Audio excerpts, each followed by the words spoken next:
آج کی ویڈیو میں ہم بات کریں گے عثمانی سلطنت کے 27ویں سلطان عبدالحمید اول کی زندگی اور ان کے دور حکومت کے بارے میں۔ عبدالحمید اول عثمانی سلطنت کے ایک ایسے حکمران تھے جنہوں نے اپنے دور میں اصلاحات کی بنیاد رکھی، داخلی استحکام کو یقینی بنایا اور سلطنت کے بیرونی مسائل کا بڑی حکمت سے مقابلہ کیا۔ آئیے ان کی زندگی اور کارناموں کے بارے میں تفصیل سے جانتے ہیں۔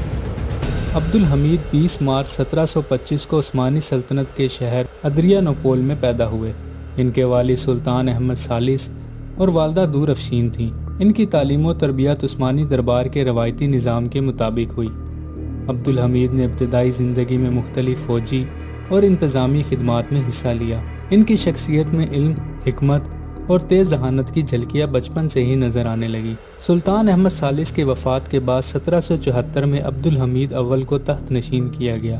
ان کے تخت نشین ہونے کے بعد سلطنت عثمانیہ کو کئی چیلنجز کا سامنا تھا، خاص طور پر روسی اور ایرانی حملے، جنہیں انہوں نے بڑی حکمت سے قابو کیا۔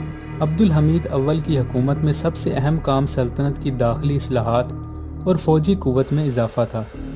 انہوں نے اپنے دور میں کئی اہم اصلاحات متعارف کروائیں۔ سب سے اہم بات یہ تھی کہ انہوں نے عثمانی فوجی نظام میں بہتری کے لیے کئی اقدامات کی۔ انہوں نے نئی نوعیت کی فوجی تربیت کا آغاز کیا اور جدید جنگی تکنیکوں کو اپنانے کی کوشش کی۔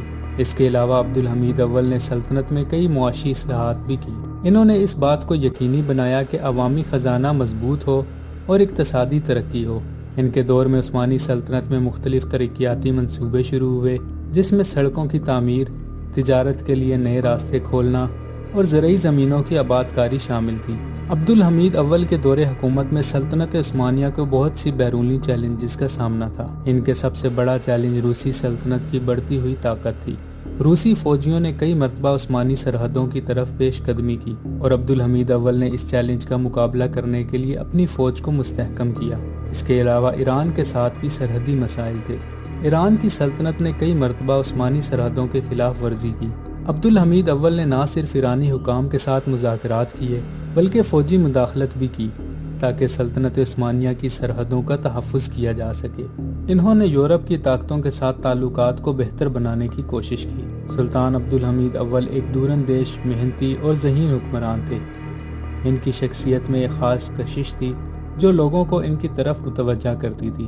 وہ ایک ایسی قیادت کے حامل تھے جو اپنی عوام کی فلاح و بہبود کے لیے ہمیشہ کوشاں رہتے تھے۔ ان کی سیاست میں سادگی اور علمی تدابیر کی جھلک نظر آتی تھی۔ ان کے دور میں سلطنت عثمانیہ میں ایک نیا جوش و جذبہ آیا اور عوام نے ان کے ساتھ وفاداری کا مظاہرہ کیا۔ وہ ایک ایسے حکمران تھے جنہیں اپنی عوام کی مشکلات کا احساس تھا اور انہوں نے ہمیشہ ان کے حقوق کے لیے آواز اٹھائی۔ سلطان عبدالحمید اول بہت کم پبلک میں نظر آتے تھے اور ان کی حکومت زیادہ تر خلوت میں چلتی تھی۔ وہ سرکاری امور پر تفصیل سے نظر رکھتے تھے لیکن عوام کے سامنے آنا پسند نہیں کرتے تھے۔ ان کی اس خلوت پسندی کی وجہ سے انہیں سلطان صاحب بھی کہا جاتا ہے۔ سلطان عبدالحمید اول نے سلطنت عثمانیہ میں پہلی ٹیلی گراف لائن کا آغاز کیا۔ یہ ترقی ان کے دور میں شروع ہوئی اور ان کی حکمت عملی کے تحت سلطنت عثمانیہ کی مختلف ریاستوں کے درمیان بات چیت کو تیز تر کیا گیا۔ عبدالحمید اول نے تعلیمی شعبوں میں بھی کئی اہم اصلاحات کی۔ ان کے دور میں پہلی بار جدید تعلیمی ادارے قائم کیے گئے اور فوجی مدارس میں بھی جدید تعلیم دینے کا آغاز ہوا۔ عبدالحمید اول کے دور میں امریکہ اور سلطنت عثمانیہ کے تعلقات میں بہتری آئی۔ امریکہ نے سلطنت عثمانیہ کے ساتھ تجارتی تعلقات بڑھائے اور اس کی فوجی صلاحیتوں میں بھی مدد فراہم کی۔ عبدالحمید اول 7 اپریل 1789 کو وفات پا گئے۔ ان کی وفات کے بعد ان کے جانشین ان کے بھائی سلیم ثالث بنے۔ عبدالحمید اول کی وفات سلطنت عثمانیہ کے لیے ایک بڑا نقصان تھا کیونکہ ان کے دور میں سلطنت نے ترقی کی تھی اور مختلف بحرانوں کا کامیابی سے مقابلہ کیا تھا۔ تاہم ان کی حکمت عملی، اصلاحات اور قیادت آج بھی یاد کی جاتی ہیں۔ دوستو، سلطان عبدالحمید اول ایک ایسے حکمران تھے جنہوں نے اپنی حکمت اور قیادت سے سلطنت عثمانیہ کو ایک نئی زندگی دی۔ ان کا نام ہمیشہ تاریخ میں سنہری حروف میں لکھا جائے گا۔ مزید ویڈیوز کے لیے چینل کو سبسکرائب کریں۔